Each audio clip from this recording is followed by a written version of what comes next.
Jao, ljudi moji, pa jel se seća neko Žvaksa kad je radio porno intervju držeći se za onaj njegov kurčić? Sredinom 2000-ih i dalje kao član Srpske radikalne stranke dao je intervju i za Erotski nedeljnik, koji je iskoristio situaciju i stavio naslov "Nisam radikalan u krevetu". Novo izdanje kompanije Novosti, dvonedeljnik Vreli Dodir, u prvom broju donosi neobični intervju sa pevačicom Jelenom Jevremović i političarem Aleksandrom Vučićem, koji prvi put govore o svojim intimnim navikama. Pohvalili su se iz redakcije magazina.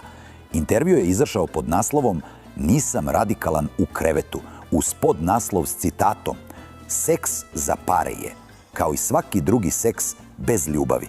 Najbolje je kad su ljubav i seks povezani, ali to nije uvek bio slučaj", izjavio je predsjednik pre 25 godina slikajući se u pozi u kojoj radi vežbe. U tekstu priča o svojim intimnim navikama, komentariše šta voli, a šta ne, ali i koliko vidimo iz posljednjeg pitanja, odgovorio je komu je najerotičnija glumica Katarina Žutić. Uz Vučića glavna zvezda izdanja Vrelog Dodira bila je pevačica Jelena Jevremović. Časopis se ipak nije proslavio i pored poznatih intervjua pitamo se zašto.